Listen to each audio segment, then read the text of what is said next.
Hello guys, তোমাদের সকলকে স্বাগত জানাচ্ছি সঞ্জয় ঘাটের নতুন একটা ভিডিওতে। নতুন দিনে নতুন রূপে আবার চলে এসেছি। আশা করছি তোমরা সকলে ভালো আছো, সুস্থ আছো, তোমাদের পরিবারও খুব ভালো আছে, সুস্থ আছে। আর হ্যাঁ, ভগবানের কাছে সবসময় প্রার্থনা করি যেন তোমরা তোমাদের পরিবারের সকলে খুব ভালো থাকো, সুস্থ থাকো। যখন চলে এসছো, যেটা বলি আর কি, প্রথম থেকে শেষ পর্যন্ত দেখবে, দেখার পরে লাইক কমেন্টের বন্যা বইয়ে দেবে। আর যারা এখনো চ্যানেলটিকে সাবস্ক্রাইব করোনি তারা পটাং পটাং করে সাবস্ক্রাইব করে দাও। করে দেওয়ার পরে পাশে বেল আইকনটা রয়েছে, ওটাকে টিপে অল নোটিফিকেশন অন করতে ভুলবে না, ঠিক আছে? আজকের ভিডিওটা খুব গুরুত্বপূর্ণ হতে চলেছে। কিছু কিছু বক্তব্য তোমাদের সামনে তুলে ধরবো, আর কিছু কিছু প্রুফ, আর কিছু কিছু দোগলাবাজের দোগলাচারিতা তোমাদের সামনে কিভাবে তুলে ধরবো সেগুলো তোমরা দেখতে থাকো, ঠিক আছে? প্রথমেই আসি আমাদের মানে রাজনীতি হোক বা হয়তো ইউটিউবের এই ভিডিওর যে রাজনীতি হচ্ছে এখন দেখতে পাচ্ছ, মানে ভিউজের ধান্দা করে রাজনীতি, বিদেশ থেকে টাকা আর্নিং করার রাজনীতি, বুঝেছো তো? ভিউয়ার্সদেরকে বোকা বানানোর যে রাজনীতি, তো সেই রাজনীতিতেও এখন দুটো জিনিস খুব মানে প্রাসঙ্গিক হয়ে উঠেছে। একটা হচ্ছে প্রপাগান্ডা আর আরেকটা হচ্ছে ক্রোনোলজি। নিশ্চয়ই বুঝতে পারছো কি জন্য বলছি কেন প্রাসঙ্গিক হয়ে উঠেছে। কারণ তোমরা দেখতে পাচ্ছ কিছু জিনিস ভাসিয়ে দেওয়া হচ্ছে, আর সেই জিনিসটাকে ভাসিয়ে দেওয়ার পরে সেটাকে নিয়ে সিন্ডিকেট রাজে থাকা কিছু ক্রিয়েটারকে দিয়ে সেটাকে সত্যি সাব্যস্ত করার চেষ্টা করা হচ্ছে, বুঝেছো? তো এটাকে বলা হচ্ছে প্রপাগান্ডা, বুঝতে পেরেছো তো? একটা যে কোনো ইস্যুকে ধরে পুরো ভালো করে প্রচার করো, মানে যত দলের মধ্যে যতগুলো রয়েছো, মানে সিন্ডিকেট রাজের আওতায় যারা যারা রয়েছো তাদেরকে দিয়ে এটাকে সত্যি সাব্যস্ত করার চেষ্টা করো, মানে একটা মিথ্যেচারিতাকে, বুঝেছো তো? ক্রোনোলজিটা কেন বললাম, কারণ হচ্ছে দেখবে কোনো কিছু কেউ একটা করেছে, যেটা তোমাদেরকে আগের দিন বললাম যে কখনো কেউ একটা হাঁড়ি দিয়ে মারতে গেছে, মানে কলসি ছুঁড়ে, একটা ছোট লোক, ঠিক আছে, মারতে গেছিল। তো তারপরে তার মা কি কথা বলেছে না বলেছে, তো সেইগুলোকে নিয়ে এখনো পর্যন্ত খেলা হচ্ছে। মানে তখনই মাথায় নিয়েছে যে এটাকে দিয়েই খেলবো, ঠিক আছে, এটাকে দিয়েই আমরা পরবর্তীকালে এরকম গেম প্ল্যান করে খেলবো। কিন্তু খেলতে গিয়ে বললাম না, নিজেদের মুখে আষ্টে পিষ্টে জুতোর পর জুতো মারছে, নিজেদের মুখে এমন গল্প ফেলেছে যেগুলো ক্লিয়ার করার জন্য দর্শকের যে লাজ জুতো খাচ্ছে তার জন্য লাইভে পর্যন্ত এসে বসতে হচ্ছে, তার সাথে ড্রাইভারকেও ফিট করতে হচ্ছে, বুঝতে পেরেছো কিনা? সব ফিটিং ফাটিং করে ভিডিও নামাতে হয়, বুঝতে পেরেছো? আর এরা এতটাই ছকবাজ, এতটাই চতুর নিজেদেরকে মনে করলে কি হবে? আসলে তো মেনলি হচ্ছে মূর্খ, পেটে তো বিদ্যা নেই। বাংলা যে টাইটেল লেখে বা কমিউনিটি দেয়, অর্ধেক বানান দেখবে ভুল, ঠিক আছে? একজন তো টাইটেলেও বানান ভুল লিখেছে, টাইটেলে, বুঝতে পেরেছো? টাইটেলে পর্যন্ত বানান ভুল লিখেছে। এত শিক্ষা এদের মধ্যে, আর এদের মধ্যে এই শিক্ষার যে অভাব সেটাই এরা বোঝায় ভিডিওর মাধ্যমে। কি করে? মানুষকে হাফ জিনিস গেলায়, বুঝতে পেরেছো? আমি যতটুকু বলবো ততটুকুই মানুষকে গেলাবো, ঠিক আছে? কিন্তু না, পুরোটা তো আমি গেলাবো, চলে এসছি, বুঝতে পেরেছো? এই যে মিসিস এস সেটকে নিয়ে কথাবার্তা হচ্ছে, এস সেট, বুঝতে পেরেছো? কোনো একটা কেসকে ধরে বারবার টেনে টেনে পাবলিকের কাছে বোঝানো হচ্ছে কোনো একটা মা তার সন্তানকে হাফিজ করে দিয়েছে, বুঝতে পেরেছো? বারবার এই জিনিসটা তোমাদের সামনে ছড়ানো হচ্ছে, কিন্তু এই বিষয়টার পেছনে কি রয়েছে, এই বিষয়টা আসল কি, এই বিষয় বস্তুটা কি, এই এস সেট কি জিনিস ঘটিয়েছে, বুঝেছো? সেটা কিন্তু এরা জানে না। জানে অনেক কিছুই, কিন্তু পেট থেকে বেরাচ্ছে না, বুদ্ধি নেই, বিদ্যা নেই, বুঝতে পেরেছো তো? মূর্খের দল, সব মূর্খের স্বর্গে বাস করছে, আর দর্শকদেরকেও মূর্খ মনে করে। যা বোঝাবো তাই বুঝবে দর্শক, বুঝতে পেরেছো? তো এবারে বলি এই এস সেটের কেসটা কি। এস সেটের কেসটা হচ্ছে এস সেট আর তার স্বামীর মধ্যে অশান্তি চলছিল। এই ডিভোর্সটা, পয়েন্ট টু বি নোটেড, প্রথমে তোমরা এই জিনিসটাকে ভালো করে ক্লিয়ার করে নাও। ডিভোর্সটা কে চেয়েছিল? ডিভোর্সটা চেয়েছিল এই মিসিস এস সেটের হাজব্যান্ড, বুঝেছো? বুঝতে পারছো? তোমাকে সব পরিষ্কার করে দেবো। হাজব্যান্ড চেয়েছিল ডিভোর্সটা হাজব্যান্ড চেয়েছিল, বুঝতে পেরেছো? আর আমাদের ভারতীয় আইনের মধ্যে কি রয়েছে, যদি কোনো স্বামী স্ত্রীর মধ্যে ডিভোর্সের কেস ঘটে, মানে ডিভোর্সের দিকে যায় তাদের সম্পর্কটা, তো সেক্ষেত্রে ডিভোর্স হয়ে যাওয়ার পরেও বা ডিভোর্স হবার আগে পর্যন্ত মায়ের কাছে সবসময় বাচ্চা কাস্টাডিতে থাকে। Point to be noted. আমাদের দেশের আইনকে আমি সম্মান করি, আর যে জিনিসটা তোমাদেরকে বোঝাচ্ছি প্রপারভাবে লজিক দিয়ে তোমরা বুঝবে, আমি তোমাদেরকে লজিক দিয়ে বোঝাবো। তো বাচ্চাটা সবসময় আমাদের নিয়ম হচ্ছে, মা বাবার যদি কোনো দাম্পত্য কলহ লাগে, যদি ডিভোর্সের দিকে কেস যায়, বাচ্চা সবসময় প্রেফারে থাকে মায়ের কাছে থাকে বাচ্চা, বুঝতে পেরেছো? মায়ের কাছে থাকে বাচ্চা। এক্ষেত্রেও এই এস সেটের ক্ষেত্রেও বাচ্চাটা মায়ের কাছে ছিল, মায়ের কাস্টাডিতে ছিল। পয়েন্ট টু বি নোটেড, বাচ্চাটা মায়ের কাস্টাডিতে ছিল। ডিভোর্সটা কে চেয়েছে? হাজব্যান্ড চেয়েছে, ঠিক আছে, বুঝেছো?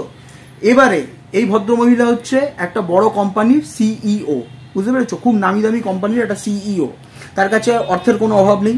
এক্ষেত্রেও যেটা দেখা যাচ্ছে, এক্ষেত্রেও যেটা গামলামুখীর ক্ষেত্রেও হচ্ছে, গামলামুখীরও কিন্তু অর্থের কোনো অভাব নেই।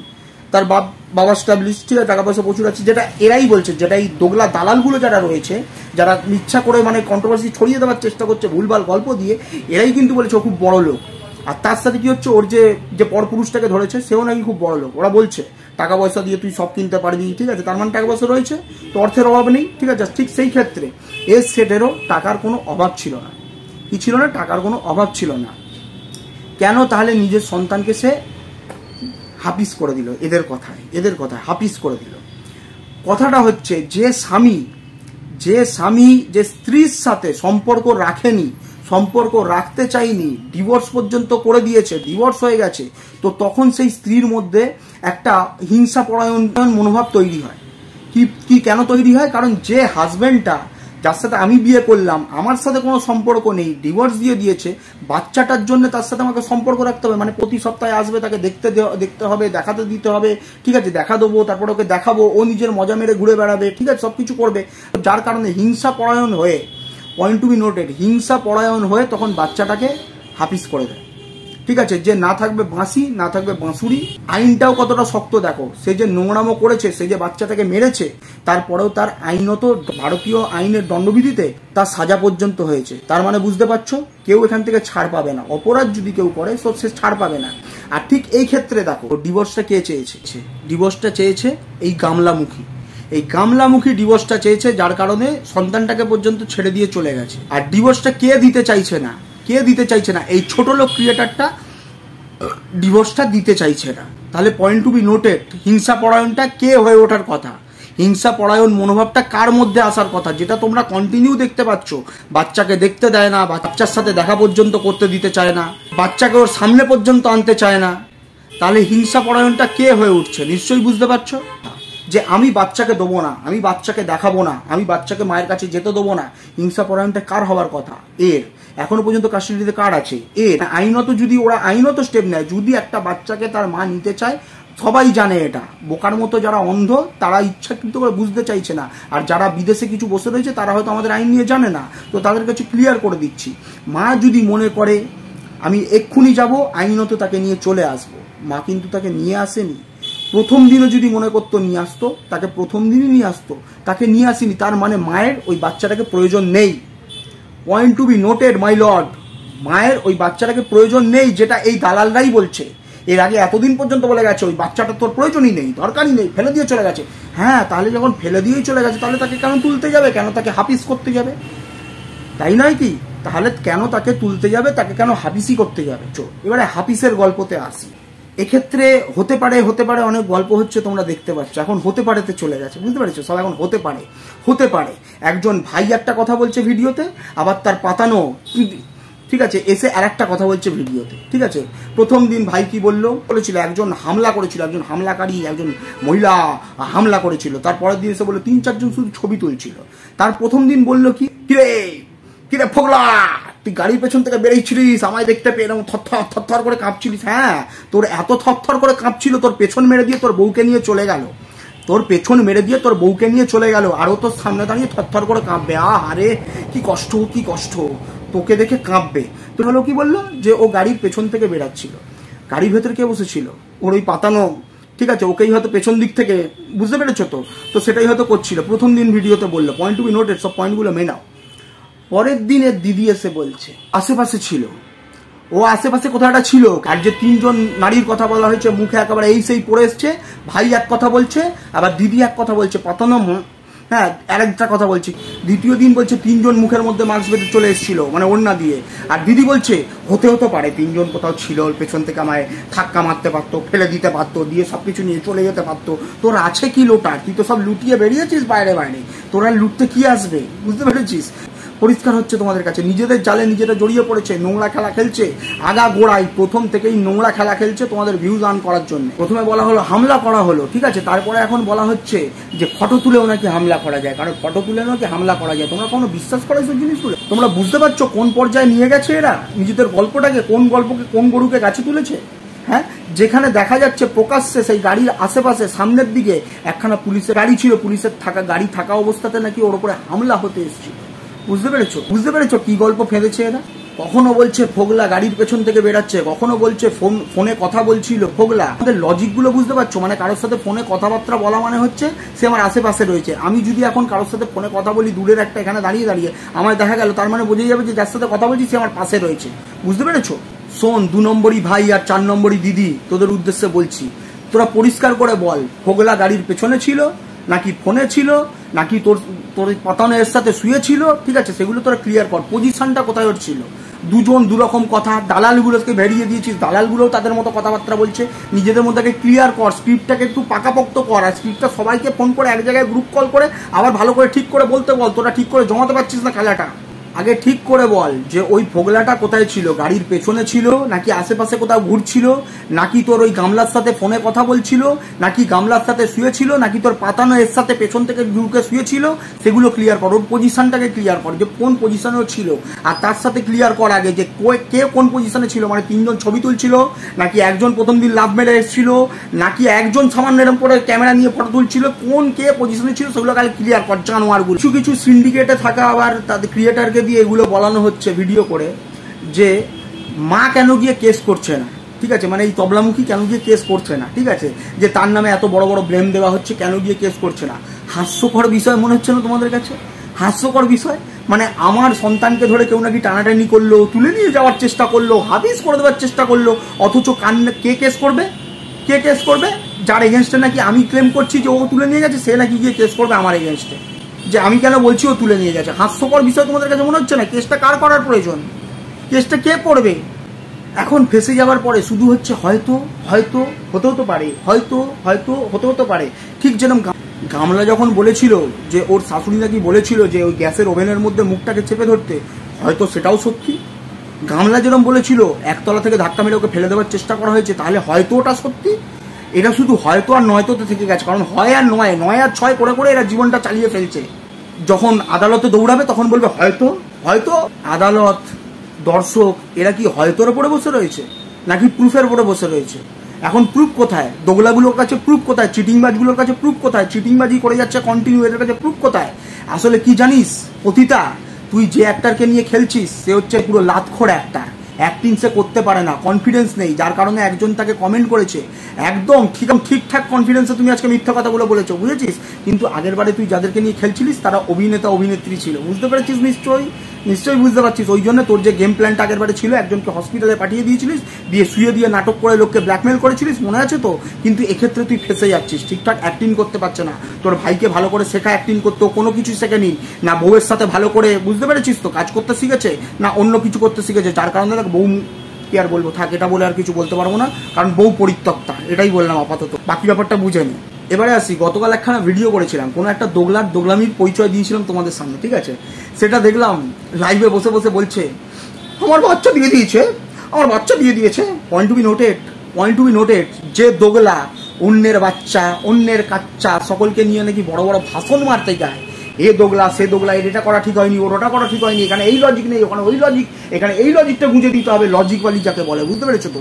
লজিকের মা বোন তো কালকে করে দিয়েছে, ওই জন্য মাথা খারাপ হয়ে গেছে, বুঝতে পেরেছো তো? সেখানে কি বলছে, আমার সন্তান ছিল, আমার সন্তান ইনস্টাতে নাকি লাইভ করে ফেলেছে, বুঝতে পেরেছো? যে অন্যের সন্তানকে নিয়ে কথা বলে, যে অন্যের পোষ্য কুকুরকে নিয়ে কথা বলে, যে অন্যের স্বামীকে নিয়ে মানে কি বলবো ভাষণ মারে, যে অন্যের বউকে নিয়ে ভাষণ মারে, যে অন্যের বয়ফ্রেন্ডকে নিয়ে ভাষণ মারে, সে নিজের সন্তানকে কি শিক্ষা দিচ্ছে? ইনস্টাটা হচ্ছে 4 বছরের সন্তানদের জন্য, বাচ্চাদের জন্য খুব ক্ষতিকারক, কারণ ইনস্টাতে যে কোনো মুহূর্তে বাজে বাজে নোংরা ভিডিও আসতে পারে, যেটা তোমরা জানো। আমরা প্রাপ্তবয়স্করা ইউজ করি ওটা, প্রাপ্তবয়স্করা জানো যে ওখানে কি ধরনের নোংরা ভিডিও আসে। সে যদি ওই ভিডিওটা দেয়, তার মানসিকতা কিভাবে বেড়ে উঠবে, কি ধরনের কি রূপ নিয়ে বেড়ে উঠবে, নিশ্চয়ই বুঝতে পারছো। তাহলে কি সে তার সন্তানকে এরম শিক্ষা দিচ্ছে? আর মিথ্যের একখানা বললাম না সীমা থাকে, চূড়ান্ত সীমা থাকে একটা মিথ্যে কথা বলার, বুঝেছো? এদের কাজই হচ্ছে এইরকম। আর কিছু কিছু দোগলা আরো রয়েছে, দলের আরো কিছু চাহিদা রয়েছে, যারা হচ্ছে এটাকে এস্টাবলিশ করার জন্য আবার বলে বসে হ্যাঁ আমাকেও তো করেছিল, বুঝতে পেরেছো? এগুলো হচ্ছে সেভ খেলা, এগুলো হচ্ছে তাকে সেভ করার ব্যবস্থা, বুঝতে পেরেছো?